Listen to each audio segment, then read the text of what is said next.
Hello everyone, this is Shiny Noctales, and today I figured I'd do a pretty important video for you guys.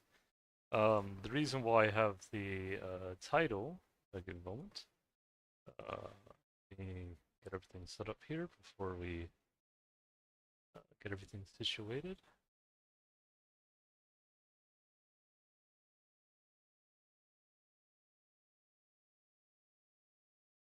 The reason why I have the title, I'm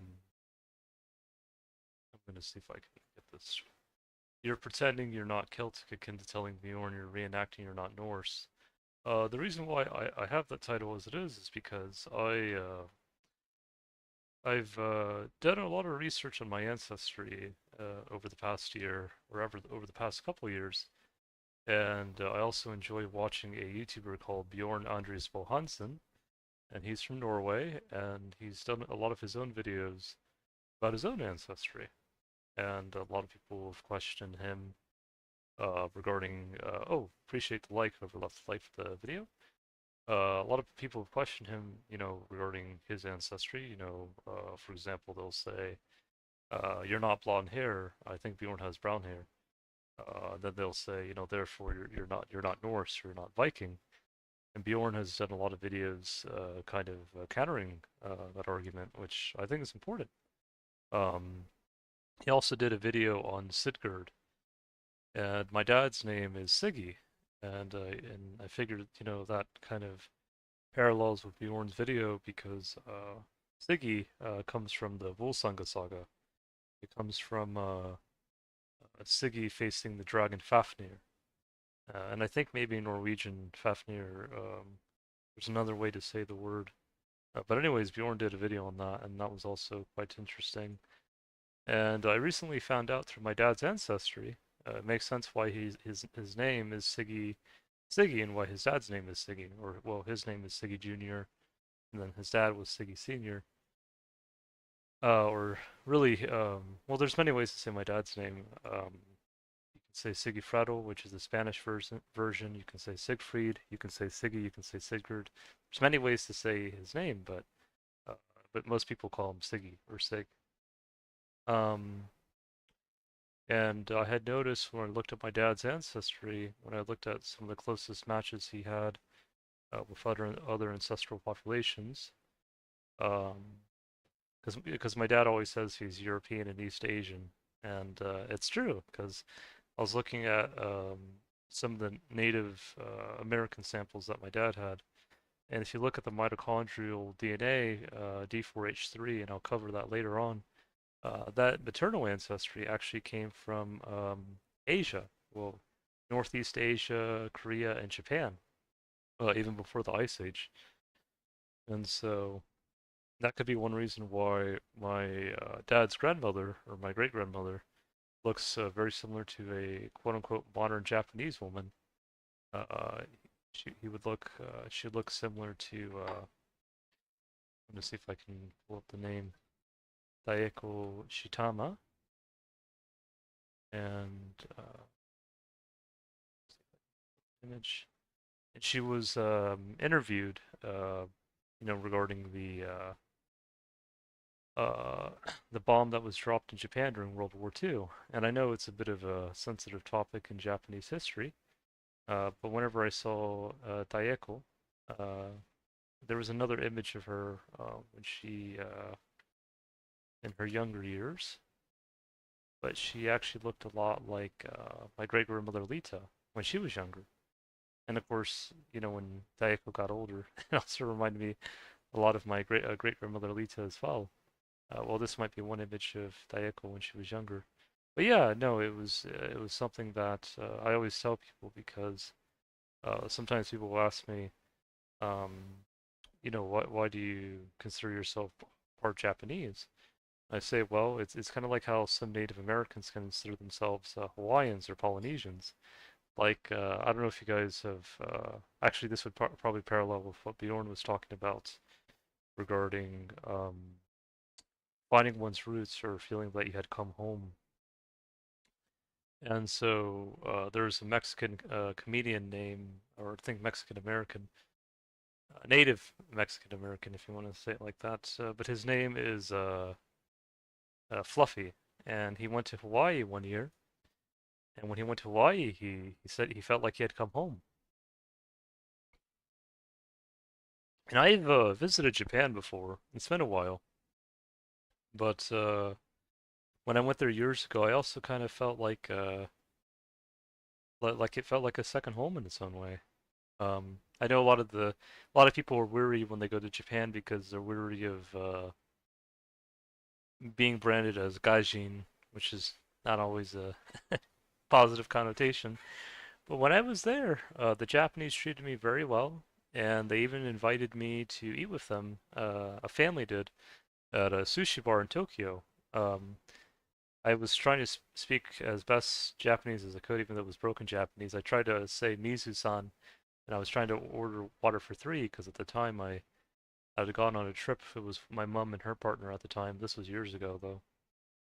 And the Japanese family took a liking to me, and they invited me to eat with them, and that was really nice. And I also went to Kyoto and some other places in Japan. I think Osaka was another one. It was a great time. But anyways, other than my dad's East Asian or native Japanese lineage, um, my dad also has another part of his lineage, which is also equally important to remember. Or actually, it's quite a mix. It's like Bjorn says, there's many ethnic groups that can compose someone. That was that was one thing I was trying to explain to uh, one of well, he originally he was a longtime friend, but we've since kind of parted ways, and he was the one who I won't mention his name just for privacy's sake for this video, at least for now. But he said, kind of like how a lot of people would tell Bjorn, you're faking or you're reenacting or you're a fake. You're not really a Norseman or not really Viking. That happened to me too, with an old friend of mine, and he he just couldn't understand how you know many ethnic groups can make one person. It's kind of like Bjorn, where he's not only Norse, but he's also Celtic, and I think he's also 0.5% of Native American Indigenous Amazonian. So he's just like myself and like my dad and him. We're all kind of a mix of people that have come together. But anyways, so my dad, um, he has quite a mix of people.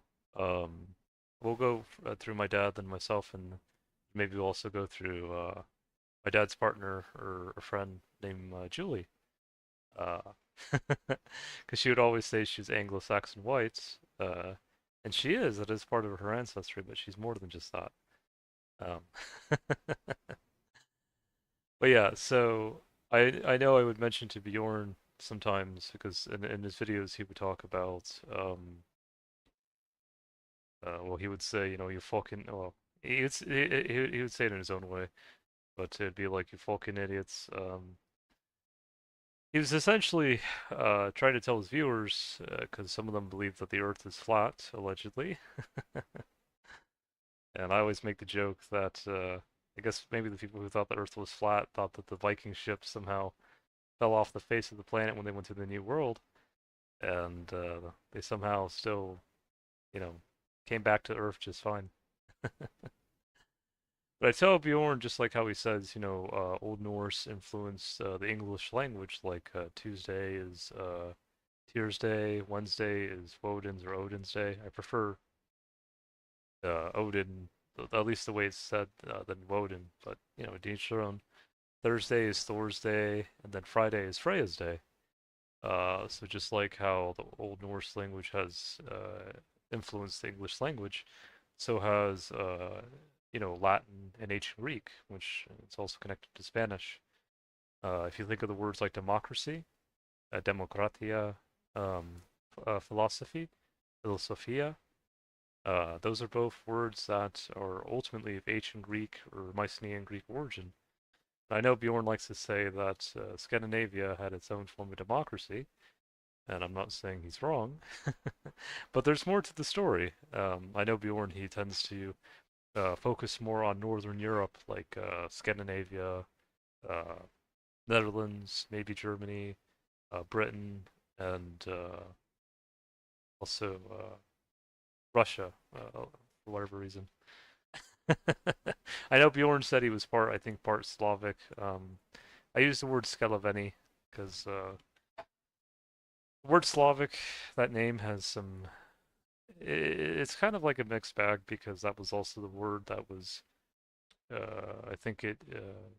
That's how the English word slave came to be was from that word because in the past, the Slavs, unfortunately, I know a lot of people talk about African Americans and Black Africans when it came to slavery, but unfortunately the Slavs also had their own struggle as well. But for me, I personally like to use the word Skeloveni because I feel like the word Skeloveni has a bit more of a positive connotation. Though again, it depends on the person. I think Bjorn, he's fine saying Slavic, and that's fine. I just prefer saying Skeloveni. So,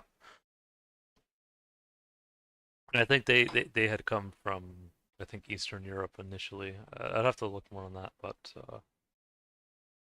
anyways, so but yeah, so aside from them though, you know, I mentioned Greece a lot because Greece uh, was really influential. Well, because I mentioned this because I know Bjorn, he talks a lot about either paganism or hedonism,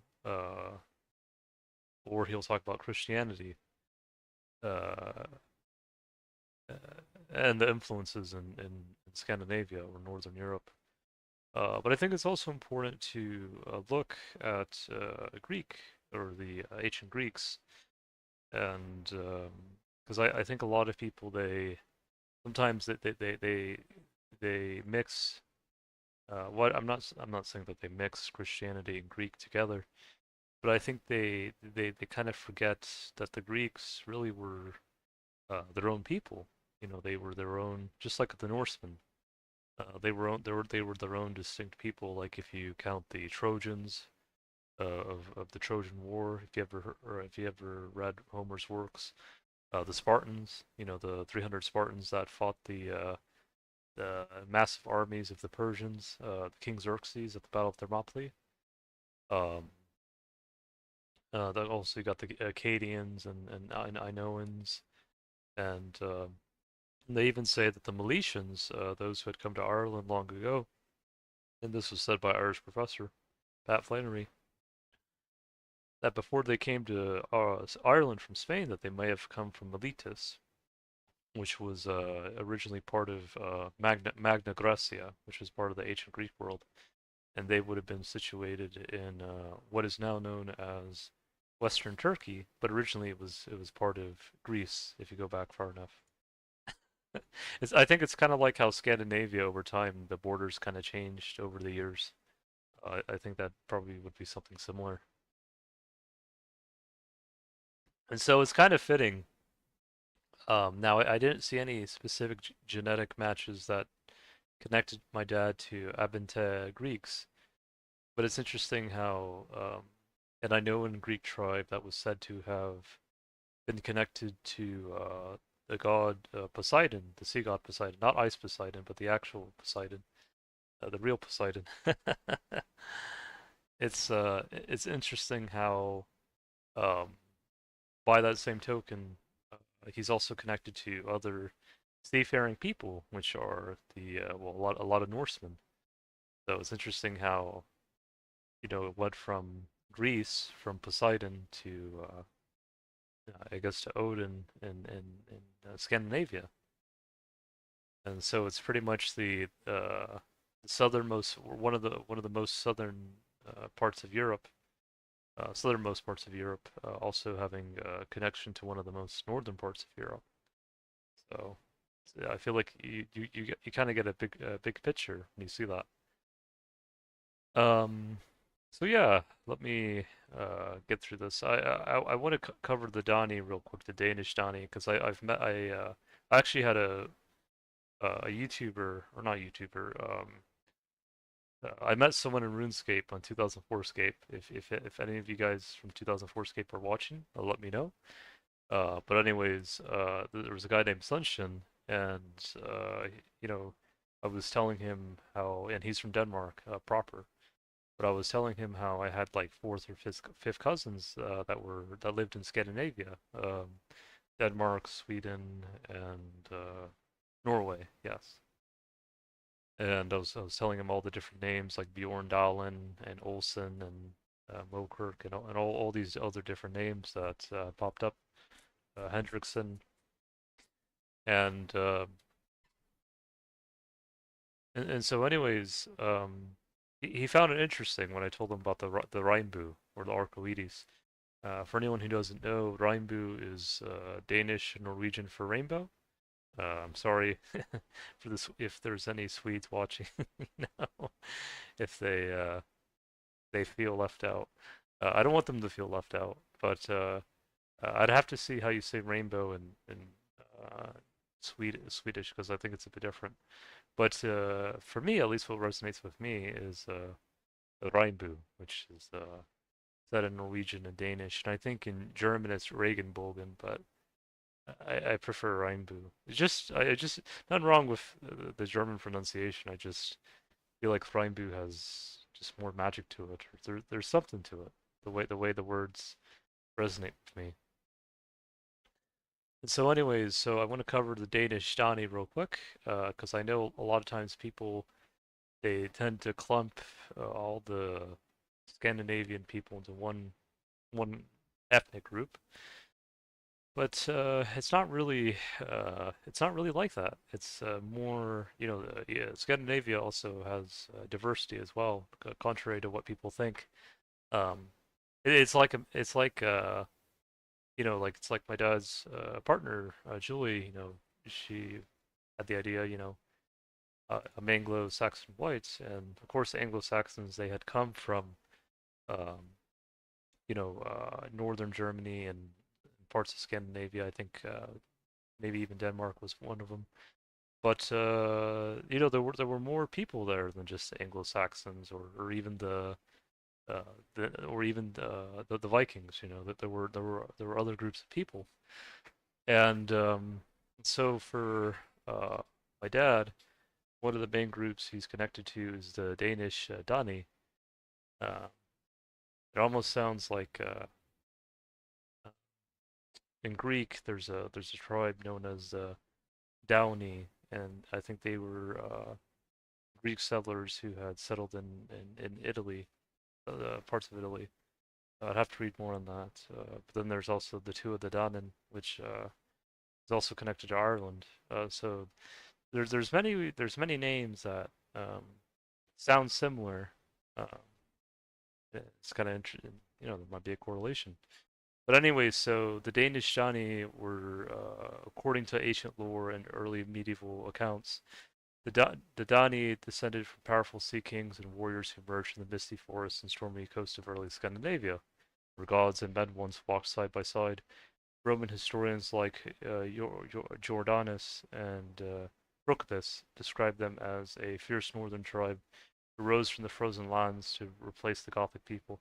So I have to say, because part of my ancestry is also part Gothic, or connected to the Visigoths, the Ostrogoths, and even the Gepids, is that the Goths. So I mentioned before the Visigoths, Ostrogoths, and potentially even also the Gepids. They have said to have come from Gotland, and Gotland was said to have been in Scandinavia. And so I was looking at some of the DNA, for example, the Visigoths, and their DNA, some of their paternal lineage is ultimately goes back to the same shared original root as the Norsemen have, and even some of the Anglo-Saxons have a similar shared lineage. If you go back to I1, that is. and that's the paternal lineage. But anyways, I guess what I'm trying to say is that they're still here. It's like my Uncle Herman says when he talked to the. I call him Cherokee Japanese Uncle Herman because uh, to me of course he's Herman or he's part German, but he also reminds me of one of the musical developers of Final Fantasy series, being Nobu Uematsu, and this would be a picture of him. Yeah. But anyways, um, so the Cherokee, one of the elders, was told my Uncle Herman that he was afraid of death, and my Uncle Herman said that we don't die, we go on through the migrational DNA map. And so, that is something to really consider, something to really ponder on. And I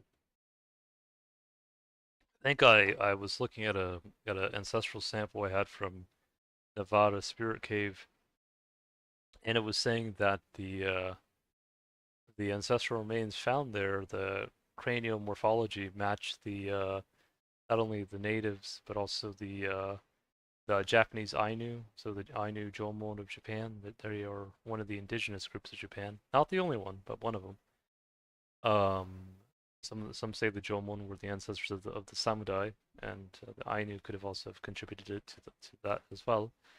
And also the Norse.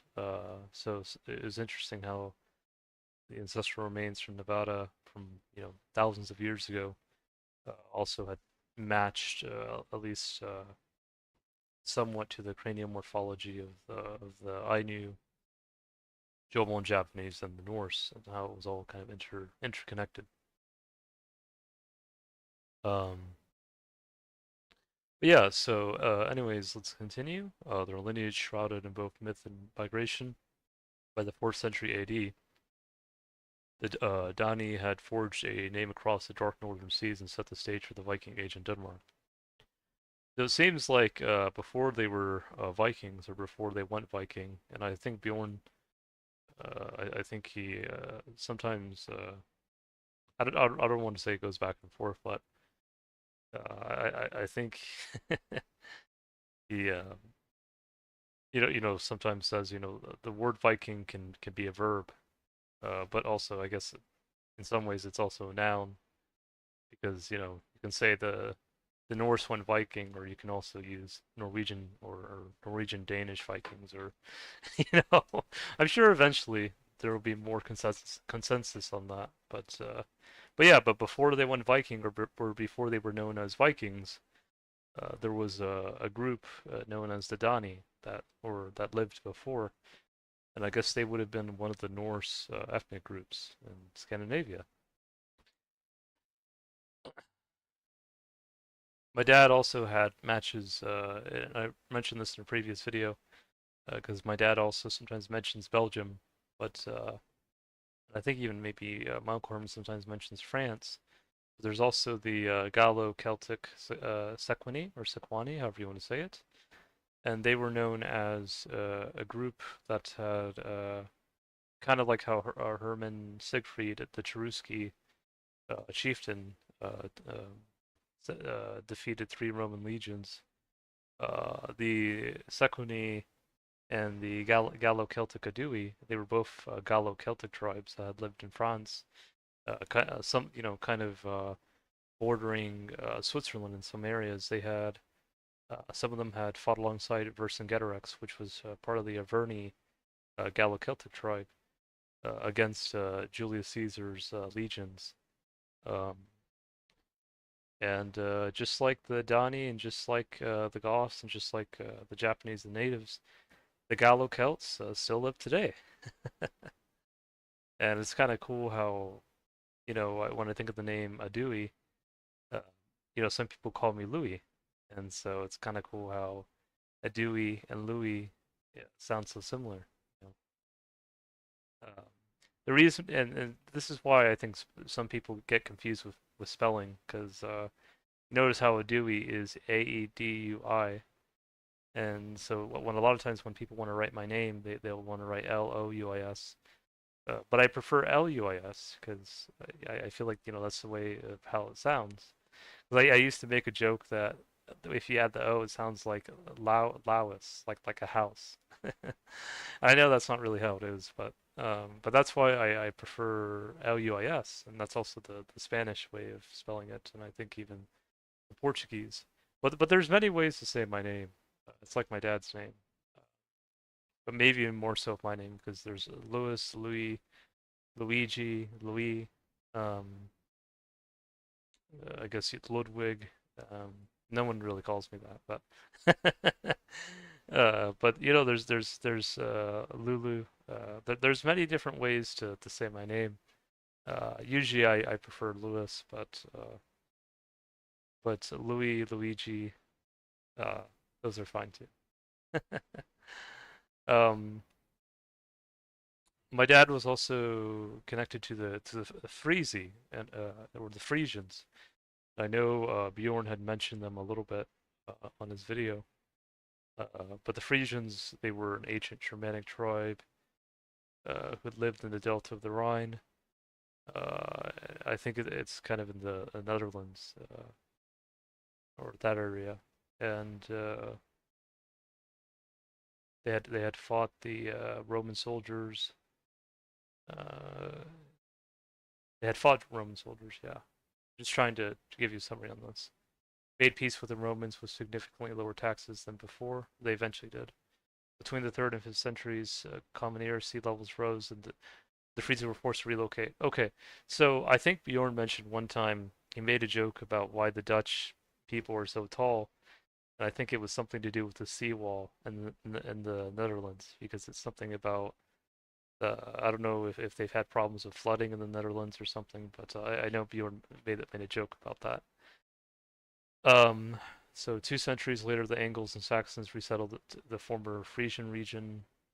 Oh, so the Frisians had relocated, and then the Angles and Saxons came in. Okay, that makes sense. So when one group left, the other came in. Eventually, these settlers would be referred to as Frisians, although they were not necessarily descended from the ancient Frisi. The Old Frisian language, however, is considered more related to Old English than to the Old Saxon. Yeah, so that's kind of the key I wanted to talk about the Frisians, because I know a lot of times when people talk about the English, they think about the Anglo-Saxons. But if you go back to like the Old English language, just like how Norse influenced English, so did Old Frisian. And it wasn't necessarily just only Anglo-Saxon. So again, that's another group aside from the Dani. And then my dad was also related to other Germanic tribes like the Thurungi, who were said to have ancestry connected to essentially East Asians, or they talk about the Huns, but it really goes back to East Asia. And maybe that's one reason why I was looking at some Native American samples and it had Thurungi admixture. That probably comes from ancestry related to the really East Asians. So maybe not only mitochondrial haplogroup D, but maybe even mitochondrial haplogroup C, and those would be connected to the Tungzik or Northeast Asian people, or even Siberians. I mean, haplogroup D can as well, but when I think of C specifically, I'll try to get some images because I know sometimes it can be a little bit. Sometimes kind of getting a reference paints a better picture. So kind of like the Invix of Siberia, uh, some of the indigenous Siberians, uh, Yakugar, Yakuts. So a lot of more so Siberian.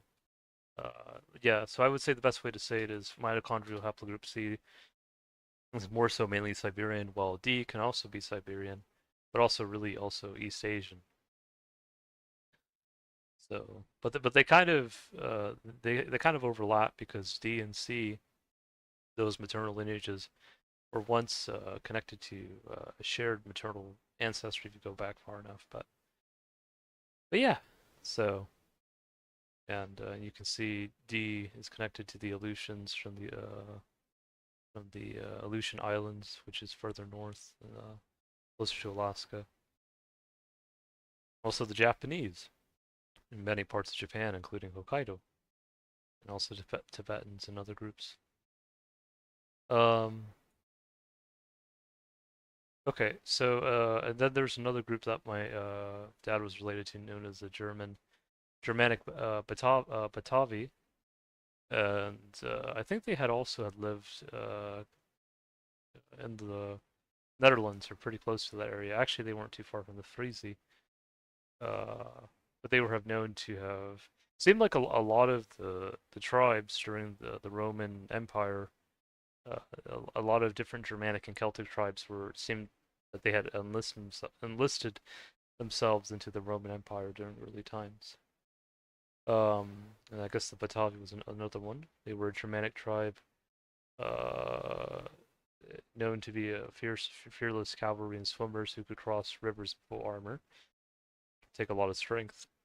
Though initially loyal to Rome, they launched a major rebellion in 69 to 70 Common Era under Julius Civilis, temporarily defeating Roman legions and disrupting the imperial control of the Rhine frontier. It's a militarized society on the edge of the Roman world. Batavi served as a crucial cultural and strategic bridge between Germania and Rome. Their legacy endured far beyond antiquity, inspiring the name Batavia is a symbol of independence in the Dutch Republic and in modern Dutch cultural identity. Yeah, so that's what I was mentioning, is that the Batavi were also connected to the Netherlands as well, or I guess in this case the Dutch. But also the Frisians were as well. But maybe the Frisians had, they had kind of extended beyond just kind of a Dutch kind of influence. To me, the Frisians uh, might even have a connection to Scandinavia as well, or also potentially also Wales to an extent as well, or kind of being interrelated over time. Because I was looking at a match connected to the Frisi, and they were related to the modern day Welsh. So key term there, modern day. So the Welsh 1500 years ago might have been a little bit different than the Welsh we know of today, because people they mix over time, and it's okay. Before I get out of this page, I just because I mentioned Bjorn earlier in the video, and so I figured since my dad also has a connection to this ancestry, that it's worth doing, because it was part of his name.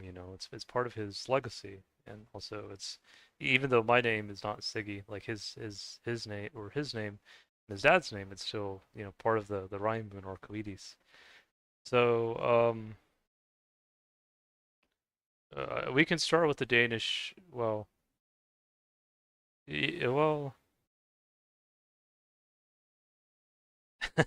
I kind of laugh because even though some people might think the Danish Vikings and the Norwegian Vikings are the same, uh, even in that case, there can be genetic differences, that they're not just carbon copies of each other. And when I think of Bjorn, he reminds me a lot of my dad's father, Sigifredo Senior, or Siggy Senior. And even though I never met him in person, whenever I see a photo of him, it reminds me a bit of Bjorn. Uh, let's start with Danish Vikings, just because I mentioned the Dani, then we'll go to Norwegian Vikings. So I'll try to pronounce these as best as I can. Angol and Danum were sons of the all-seeing god Heimdall. Angol became father of the Angles, who conquered the Frisi, which I mentioned earlier, in the Roman province of Britannia. Danum would become the father of the Dani and Scandia. Okay, so well, I mentioned the Dani earlier, so uh, okay, so the Angles were one group, and then the Danum or Dani were another group. Okay, okay. Now it makes more sense to me. Yeah. Soon everyone would know this as the land of the Danes or Denmark, named after its marshland and border with the Franks, masters of the sea. They would raid small villages on the Frankish coast to start with, as money and slaves flowed in. And I know Bjorn spoke about slavery not being a very pretty part of Scandinavian history, but it's something that he mentioned nonetheless. They became more ambitious. Danish Vikings eventually became conquerors and settled the Danelaw in Britain. This is where the laws of the Danes held sway and dominated those of the Anglo-Saxons. 10th century, the Kingdom of Denmark coalesced in Jutland. Some people might say Jutland, but I prefer to say Jutland because I think that's how you say it. And in the Middle Norse, I think. Under King Garm the Old, his son Harald Bluetooth conquered Norway. Unify. Okay, so there's Norway there.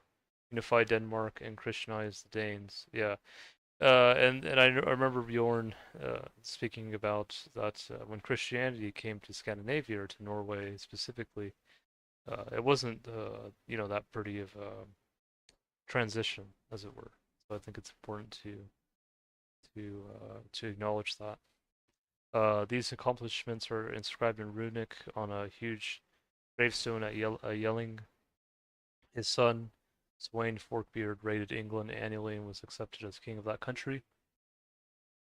His son, Nut the Great, reconquered Norway and forged an Anglo-Danish kingdom that lasted until his death in 1035. Yeah, so you can see how the history between Britain or England specifically, in this case, it kind of connects a lot with the Norsemen and the Vikings and all that, which makes sense because of how close they were geographically. Now, the Norwegian Vikings, another group my dad is connected to, um, they have their own story as well, or their own history, or in Irish, you'd say their own scale. So the Norwegian Vikings were pioneering boat builders and adventurous sailors who signaled the start of the Viking Age in 793. Oh, okay. Oh, so they might even predated the Danish Vikings by raiding the Catholic Abbey of Lindisfarne in England. This was followed by raids in Northumbria, southern Wales, and Ireland. Yep. Because I think the Danish Vikings, I think they more so focused on England, and the Norwegian Vikings, they went a little bit further. I'd have to get more details before I can say that exactly, but it's all that's what I'm saying. They're not just carbon copies of each other. It's and I think that's a good thing to acknowledge. Norwegian Vikings traveled to the Shetlands, the Orkneys, the Faroe Islands, and Hebrides, where they yeah, so a lot of Scotland, where they established settlements. Floki Felgardarson was the first Norseman to sail to Iceland in order to settle it. He sailed from western Norway to the Shetland Islands, which would be in the Northern Islands in Scotland, where his daughter drowned. He then continued to the Faroe Islands, where another daughter was wed, and then took three ravens with him to find his way to Iceland. I think Bjorn mentioned that the ravens of Odin being Hunin and Munin. I think it relates to thought and memory. He defined his, and it reminds me a lot of the eagles of Zeus or Zeus. The two eagles, sent to find the center of the earth. Mount Olympus in Greece. Uh, which he named after singly snow in a great fjord full of ice, Eric the Red, and I mentioned Eric quite a bit because people sometimes they'll tell Bjorn that he's not a Viking or Norseman because he's not blonde, and I say, have you ever heard of Eric the Red? Because Eric had red hair and a red beard. So, anyways, Eric the Red established settlements in Greenland, and Leif Erikson, son of Eric the Red, discovered Vinland, present-day Newfoundland, Canada. King Harald the Fine-Hair is credited for unifying Norway from petty kingdoms into a single united kingdom, which was the predecessor to the modern Kingdom of Norway.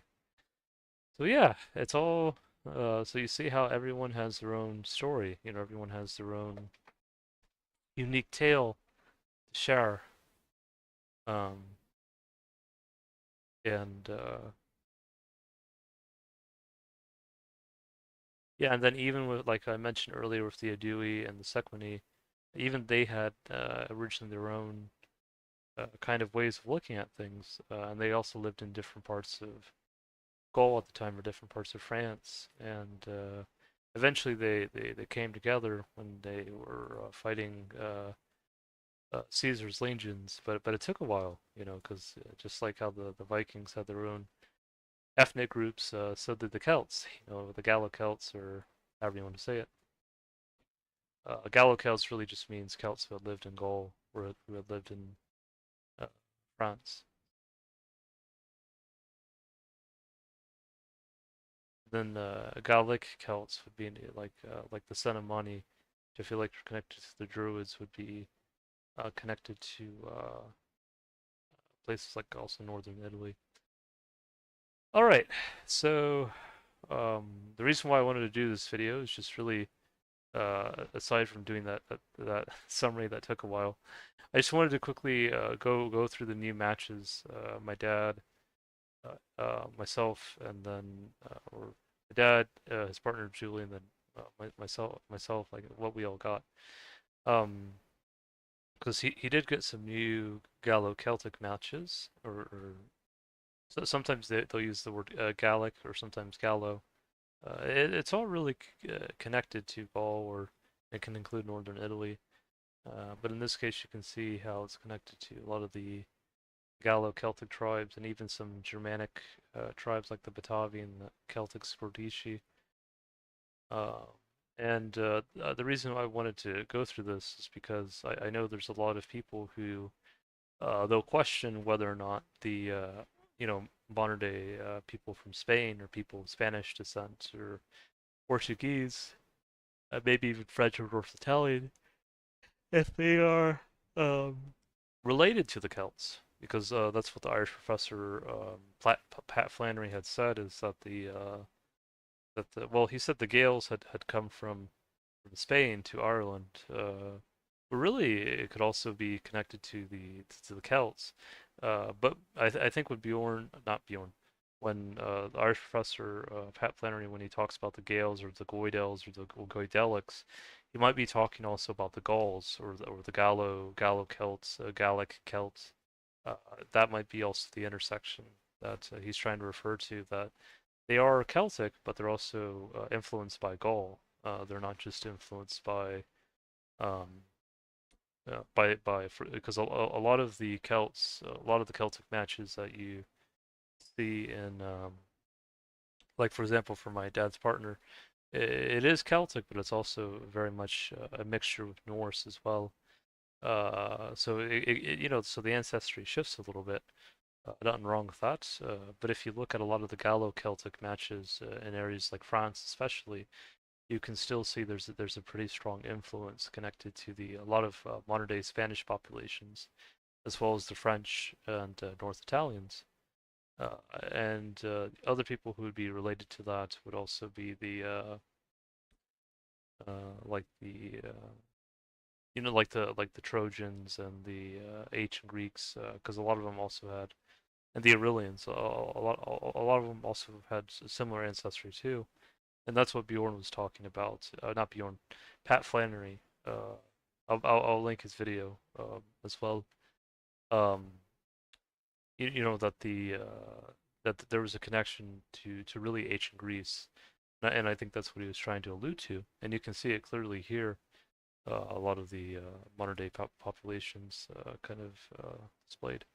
Now the paternal lineage I2A1, or really I2, it was said that the Norse lineage I1 initially, I think it was around 5,000 years ago, it had split from I2 because originally they were one group, but I1 eventually became its own thing.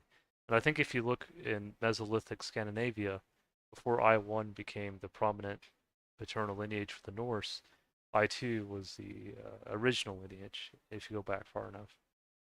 They're both connected, but I2 can also be found not only in France, Spain, uh, but also the Balkans as well, and I think even parts of Italy. So, because you have to think about the Ice Age, at the beginning of the Ice Age, most of Northern Europe would have been more frozen by ice. But as the Ice Age kind of dwindled, that ice, melted more and more. So people were able to eventually move further north. That's eventually maybe why I2 and I1 eventually separated. Uh, or that could be another reason. There's multiple different factors, but yeah. So you have that connection there. It's all kind of intertwined. It's kind of like if you've ever seen the Celtic knots, how the knots are interwoven with each other. That's how I kind of look at it. It's not just all separate. It can be separate, but there can also be an interconnectedness. So my dad, this was the new match he got. I mentioned the Donny earlier from Denmark, and he got a match with a person who was from the Donny tribe from Denmark, and I'll try to pronounce this as best as I can. Seiland Linge. Hopefully that's an alright pronunciation. Yeah, Seiland Yolinge. Yolinge. So yeah, and you can see this person who lived at this time would have been connected to the modern day North German. And I always laugh about German Central. It's not to poke at the Germans, but every time I think of German Central, I think there's a problem.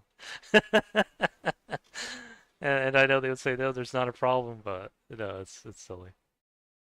Again, I know it's not all just one group, all acting the same, but it's funny. Okay, also North Swedish, it's another one as well. Uh, I think there's some genetic differences between North Swedish and Swedish. I'd have to look more at that, but East German, South Dutch, Danish, which makes sense. Flemish, West German, and you can see also a little bit further away. You can also see Norway, Ireland, Scotland, because I mentioned about the Norse mixing with the Celts in Britain and Ireland. That's what happened. I think a lot of people don't really fully recognize that, or maybe they do, but maybe subconsciously. You know. But yeah, but that's why I also like to mention, like I said before, the Gallo Celts or the Celts and the Norse. They were not always just one, cohesive. They were not just all the same people. They had they had their own story as well, and I think it's important to mention that too. It's not a bad thing though. But even amongst the Norse, we have to remember too, they're not just all Anglo-Saxons. I know some people want them to be, but that's not how it works. It's like saying the only Celtic tribe is the Celtic Antiasi. That's not how it works. So or Cantisia, yeah. But no, there's other tribes. Okay. So the other match my dad got, and maybe he'll get more matches in the future when it comes to native matches, because he only got one deep dive. But this was from Montana from 12,000 years ago, so it had been a long time ago, probably even before the ice age had fully melted. Or the ice had fully melted. And I mentioned before the maternal lineage for this ancestral sample originally had come from Japan or from Northeast Asia if you go far back enough into time. And then so the paternal lineage, the best way I can describe that is So I know they did a video about the Turks and the natives being related to each other, because I think the Turks they have a Y-DNA lineage which is connected to Q1. I think they have Q1A mainly, but also Q1B. Well, really, Q and Q, the Y-DNA paternal lineage Q, used to be connected to a lineage called QR. Not a QR code, but what QR means is that there was a time where, if you think about the paternal lineage of some of the Celts being R1B, uh, Bjorn mentioned the Slavic people, or the Scalaveni, they'd be R1A, also connected to India, that the paternal lineage that is. And then the Y-DNA Q1A and Q1B, they were all one group initially that had come from Siberia over 20,000 years ago.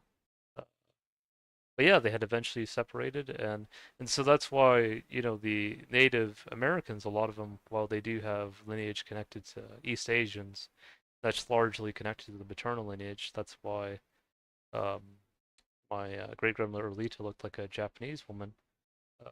The Y-DNA is also really connected more so to Europeans, or really ancient North Eurasians, which influenced the populations in Europe. Um, and the ancient North Eurasian lineage, I think, peaks in Norway, interestingly enough.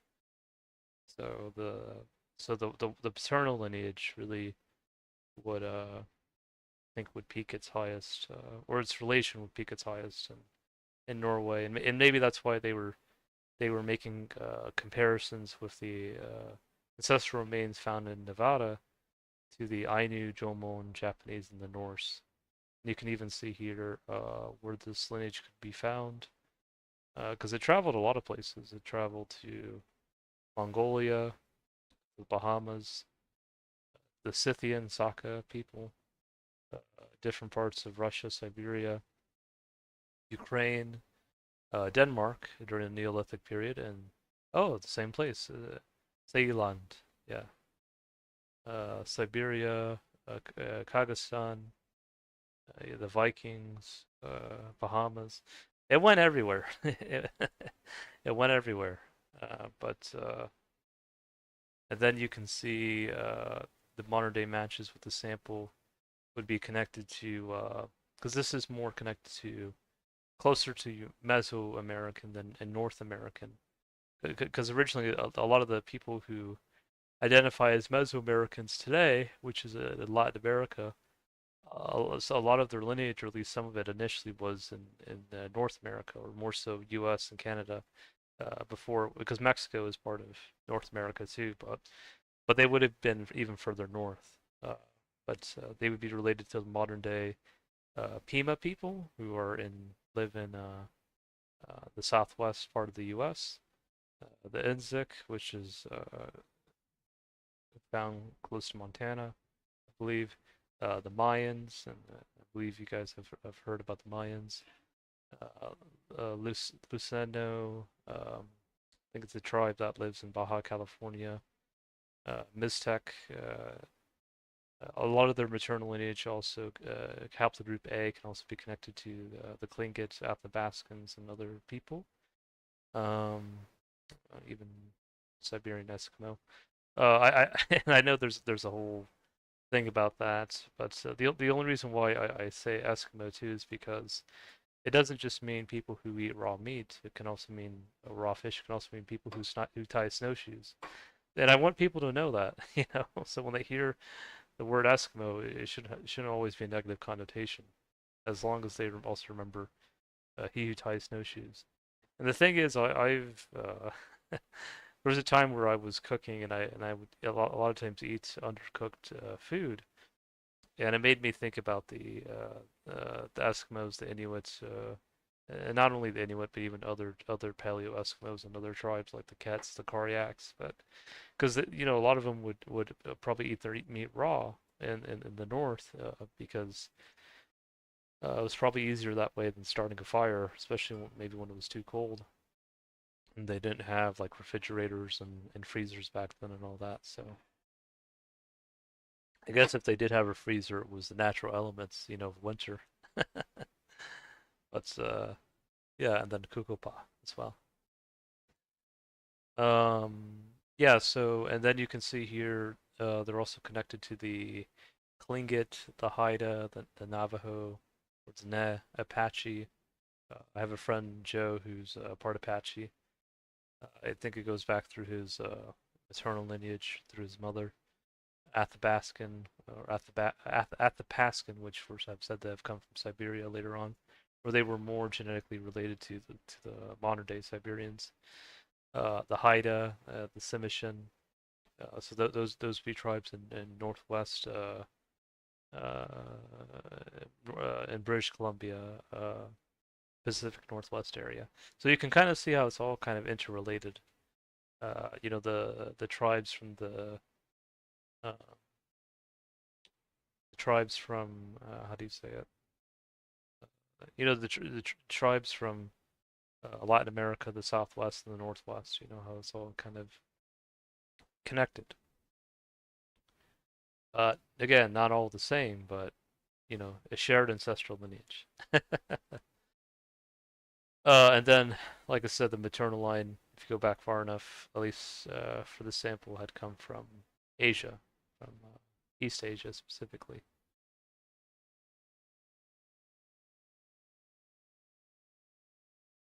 All right, so another sample my dad got was a Gallo-Celtic or Gallic Celtic France, Sequani tribe. And you see the R1B lineage, and I was mentioning earlier how Q and R used to be. If you go back far enough, it's like over 20,000 years ago, but they used to be part of a similar group, and even the same thing is true for N and O. So I'll see if I can pull a map for you guys to get a so you guys have a better idea of because I know I can explain it, but I think maybe showing it also can help too.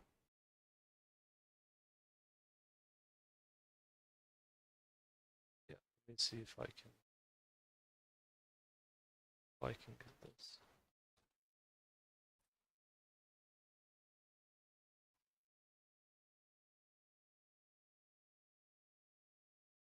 Yeah, so you see how initially R and Q used to be one group, which is P1, or used to be part of the same group, and then O and N, which is more connected to East Asians and modern day Siberians, the paternal lineage, even goes to Finland.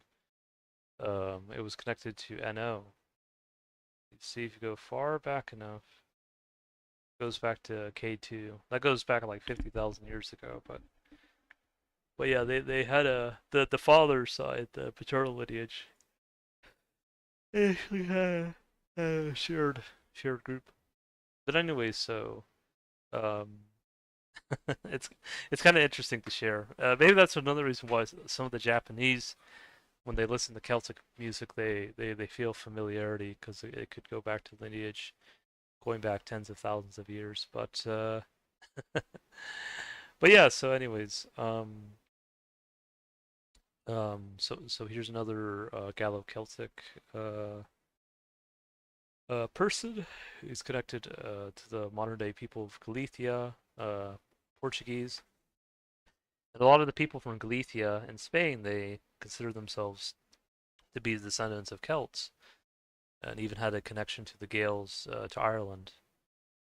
And that's what the Irish professor was mentioning about. And so you can see how that pretty much is true.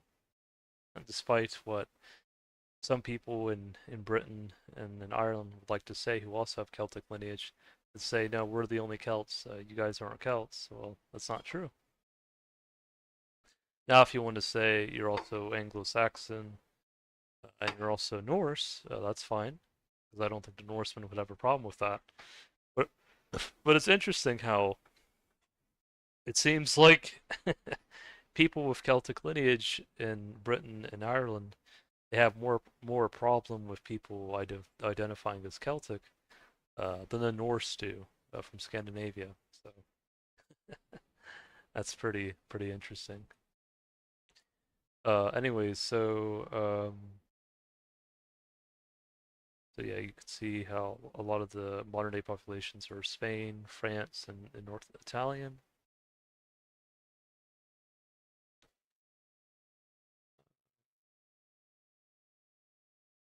Then you can also see the different clans as well connected to the lineage.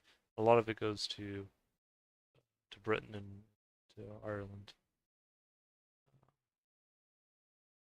Okay, I'm gonna run through these quick because I've been going through this for doing this video for a while now, but I kind of I don't want to stay on it forever. So yeah, I'll go through it quickly. Oh, this is another match that my dad got, the R1A lineage, which can also be connected to the Skelaveni, uh, which Bjorn was mentioning. Um,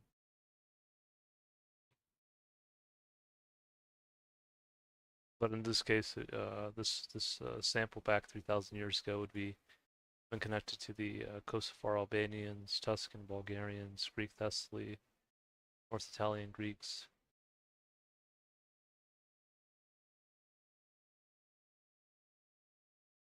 connected to Akkadian Greeks, Rillians, Gauls, and even Sequani. So even they had a bit of Gallo-Celtic.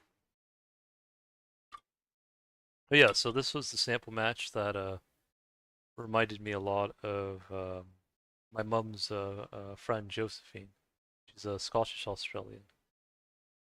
And so this is even more of a reason. She also said that I was indeed had Celtic lineage, but you can see how the modern day populations here don't specifically say the modern day people of Scotland. They say Galicia, Portuguese, Castile Leon, Extremadura, Catalonia, Murcia, North Italian, and Cantabria. Cantabria sounds like Canterbury in England, but anyways, so you can see how there's they share a strong. If you go far back enough in the Celtic lineage, at least in France, you can kind of see a strong connection to modern day populations in Spain, Portugal, North Italian, and French. And it makes sense because, they were all it's kind of like how the Anglo-Saxons, if you look at some of their lineages, they also are connected to like Norway and other parts of Scandinavia because that's where some of their ancestry came from. So by the same token, that can also be said as well for the Celts. Um, yeah, and so let me just go through these real quick because I don't want to stay on this forever. Now here you can see a match with the Frisians because again the Celts they also had mixed with quite a few other people, and at this time they were connected to the Frisians, the Thuringians, which are Germanic. So it was really Germanic and Celtic. I think even Bjorn mentioned that he was a mix of Celtic and Norse. So here you can see it shifted a little bit. So it's the modern day populations of France, the Flemish, which is Belgium, West German, South Dutch, East German, Galicia, Hungary, and Serbia. Serbian. One Serbian told me one time that I considered me Serbian because I like mayonnaise, which is funny. You can see too here. You can see a match with the Welsh, the Southwest, Southeast English, because they're also Celtic. I know, especially there might be some English who might want to deny that, but that's the truth. Um, yeah, also Danish, North Dutch. See how it's all kind of interconnected. And now there's also differences with the Celts too. There's P Celtic, which is connected to a lot of the tribes in France, which would be connected to the Welsh, the Bretons, the Cornish. Q Celtic would be connected to and they were found in northwestern Spain, Galicia, northern Portugal, connected to the Scottish, Irish, and Manx. Now, the thing is, maybe not all the Sequani were just all P Celtic. That some of them might have also been Q Celtic as well. Because if you see this woman here, I mean, again, she almost is like I'm not going to say that she's like a carbon copy of my mom's friend Josephine, but it's almost as if when I see this woman, I could see like a Scottish person. And so it shows that the Sequini probably were not just only uniformly P Celtic, but they were also Q as well. Because I think P and Q Celtic didn't start diverging until 300 before Common Era, so this would have been before that divergence. So that would make sense of why, why there would be that kind of connection. Okay. Yeah, so you can see how my dad also got a lot of maybe this is where I got a lot of my Celtic ancestry from as well, is from my dad's side too. But it's also really also connected to my mom as well, because my mom also has Spanish ancestry, and I think also French and North Italian, so and also Greek. So it all kind of comes together. And you can see here again Southwest English, which to me is like the Cornish, Welsh. You can also see Spain strongly, Galicia, Portuguese, Castilian, Catalonia, Extremadura, Murcia. So not even just northern Spain, but also parts of southern Spain as well. Um, so you can kind of see like a trend line that really connects to Spain, France, Portugal, and northern Italy. You can see it's kind of a trend line. And then also like to certain populations in Britain and Ireland.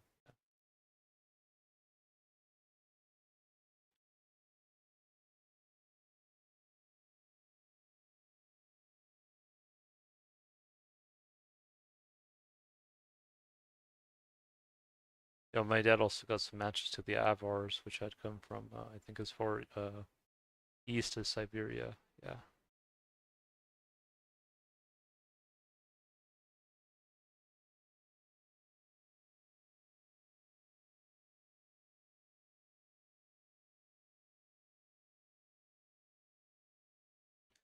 yeah. See here, Welsh, Southwest English.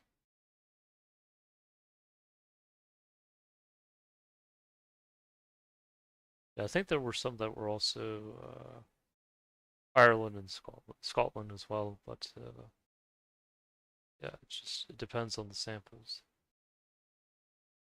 Let's see, like I think this one was really close to Wales. I think. Yeah, Wales, Southwest English, French, South Dutch, Flemish, West German, East German, Galicia. You can kind of still see that connection to Spain as well. Um, yeah, yeah, Irish, yeah,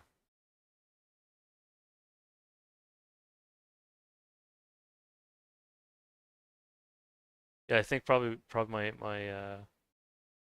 dad's partner Julie might have been a bit surprised of how close genetically she was to Spain. But I think she even said that. She said, what's the next group I'm connected to? Spain.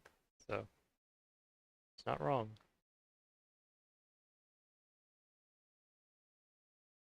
Then here I mentioned the Visigoths. This one doesn't have the I1 lineage, but there was a time where I and one were one group if you go back far enough. Uh, I think a lot of the Mycenaean Greeks were probably J2B2, which would go back to the Trojan War, the Trojans and the Acadians. There's the Cherusci.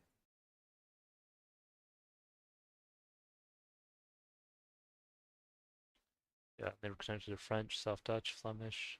But even here you can see Catalonia, Galicia.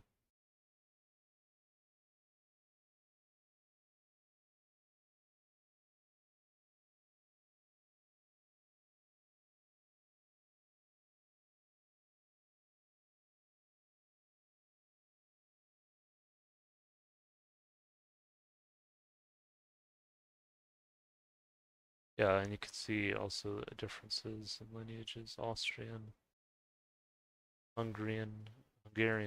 Yeah, so you can see even in France, they weren't just all the same ethnic group, that they themselves were a mix, which actually is a good thing.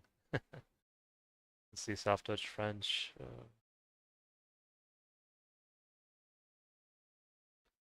It'll tell you the Irish, West Scottish. Yeah, Welsh even goes to Ukrainian. Ukrainian live specifically. I think it's a little bit different than the main Ukrainian ethnic group. But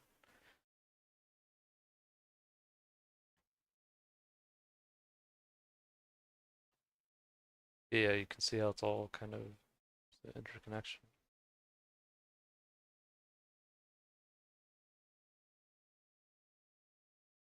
Yeah, so some of them were definitely more connected to Spanish.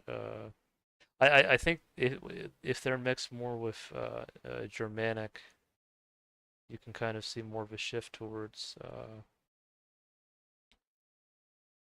like East German, South Dutch, and all that. Because let me look at this one. Yeah, this one also has Sequani and Adui, but I think it's more so Frisian. Yeah.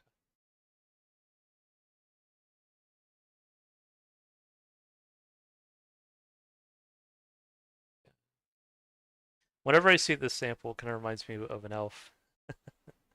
Like when people talk about elves, I know a lot of people tend to associate them with Norse and some also Celtic, but you can see here a lot of populations from Spain. They were connected to the Aurelians, which I mentioned. You can also see this a lot in Mycenaean Greece, Gallo-Romans, Pannonians, Romans.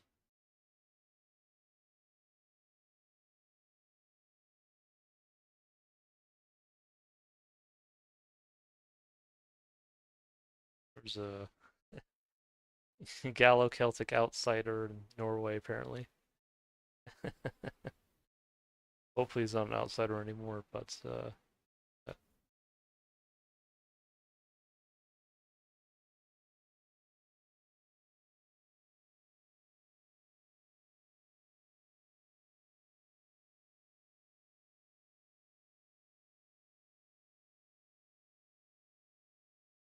yeah, then here, this was match of Akkadian Greeks, Aurelians. Oh, yeah, and then there's the Danui that I mentioned before. It settled, I think, in Italy from Greece.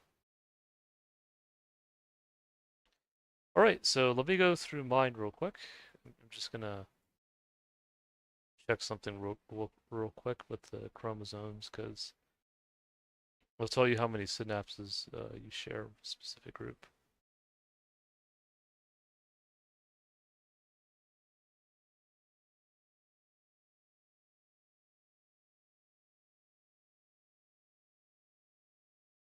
Yeah, so my dad has quite a bit too, like I do. But yeah.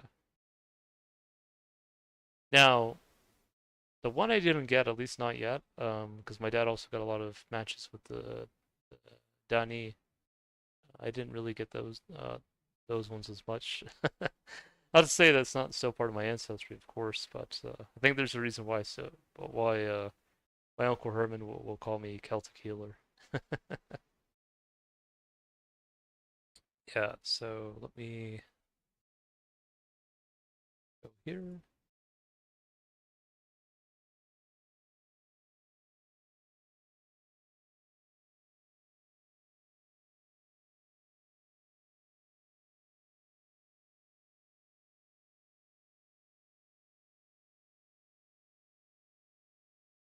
Yeah, so you can see that I have a lot of the similar Celtic matches.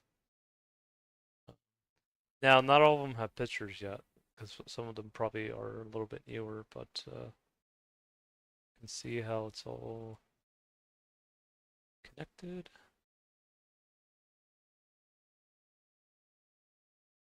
Also got some matches with the Goths as well. Let's see.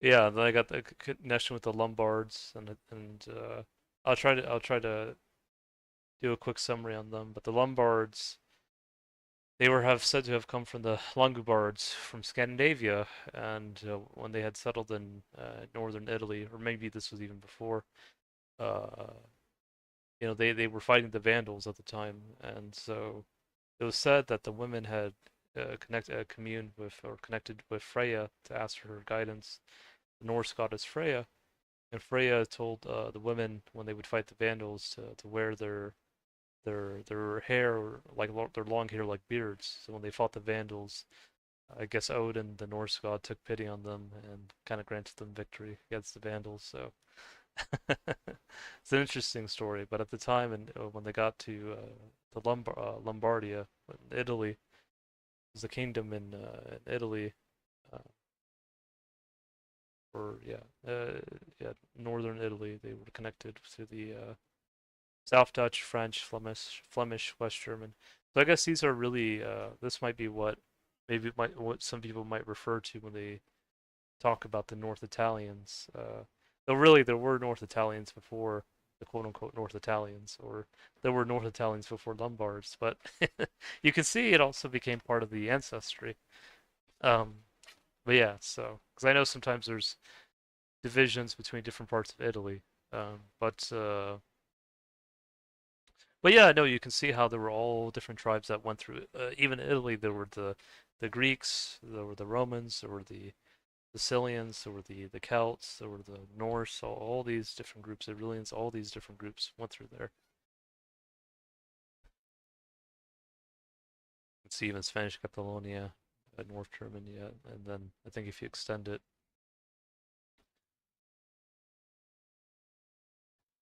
it's the Irish and West Scottish and Danish and all that. Okay, this is in Italy. This is more so Roman, but also connected to the I think even this picture here is actually not an image of a Roman woman. I think it's an image of a Greek woman. I think from Greece. So, but the ancestry also can be connected. Not carbon copy, but connected. Ooh, sorry.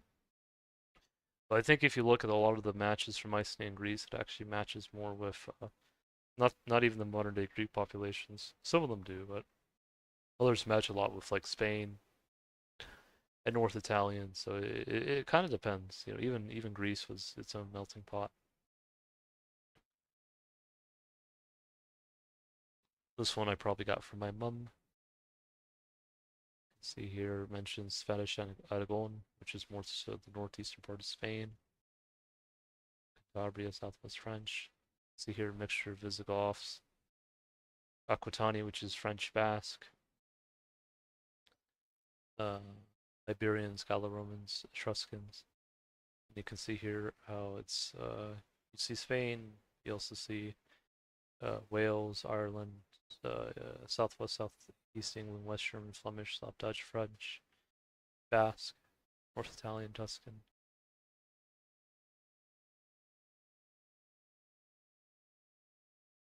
Oh yeah, so I also wanted to mention this one. It's even though it's one synapse, it's still an interesting part of Spain's history that even during the Age of Heroes, my bad, there were already people coming from Greece and settling in Spain, even as far back as that time. As you can see the connection to the Akkadian Greeks, the Aurelians, which to me are really the Mycenaean Greeks, the Trojans, Etruscans, Macedonians, Cenomani is a Gallo-Celtic tribe. And then you can see Spanish Extremadura, North Italian, Murcia, Portuguese, Andalusia. Yeah, so you can see very early on, the Mycenaean Greeks and Trojans were really already connected to the Spanish, the Portuguese, the North Italians, the Greeks. They're all kind of, there's an interconnectedness, very early on. Then here you can see Belgium. My dad mentions Belgium, so here you see the Frisians, different Celtic tribes, Germanic, Batavi. Um, oh yeah, this reminds me of like a Trojan or a Spartan or just like a brave. ancient Greek warrior. Let's see here, North Italian, Portuguese, a lot of samples from Spain.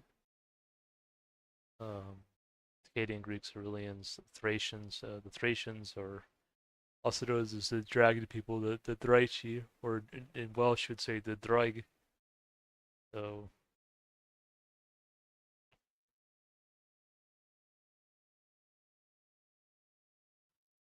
so you can see all these different matches. I just wanted to go through them real quick.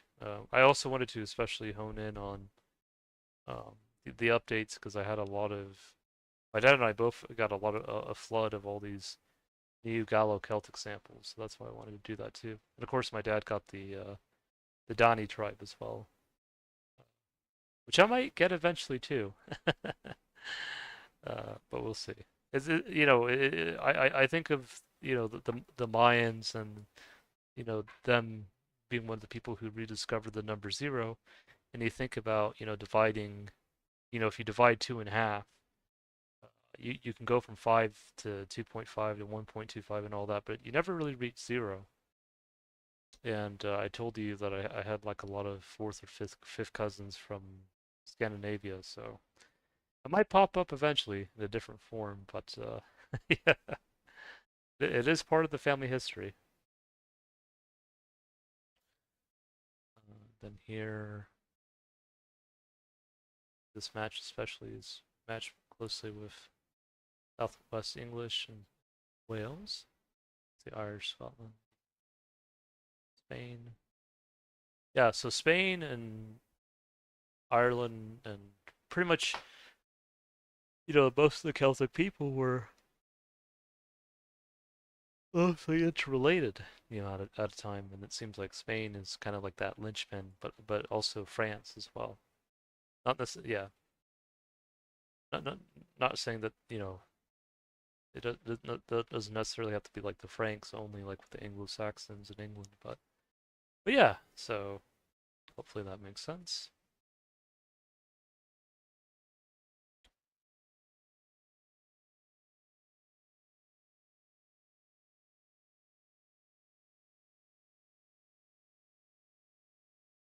Yeah, you can see I got a whole bunch of Sequiny and a Dewey as well, which is cool, kind of, because it sounds like Louis. You can see how it's all connected to my ancestry via even chromosomes. Just kind of gives you like a fuller picture, or like fuller picture to the puzzle.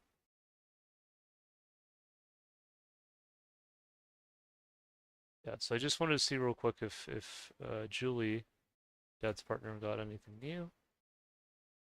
You can see, of course, there is Anglo-Saxon. Nothing wrong with that, but there's more than that. There's Danish, Viking, Celt, a lot of also different Celtic tribes too. Franks, and Lombards. Yeah.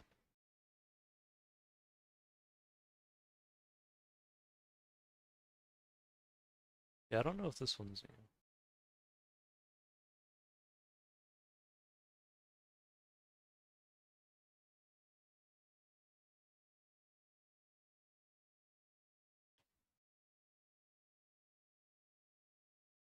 See a lot of influence of Celts and the Norse and even French royalty, like how it all kind of interweaved themselves together.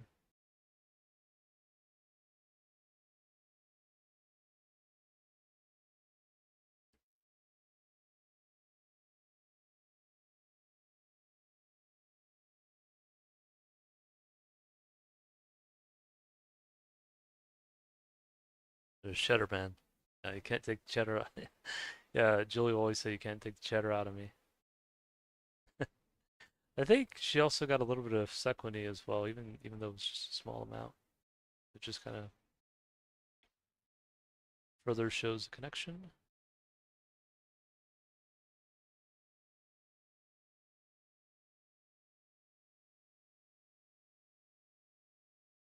Yeah, so you can see Just one.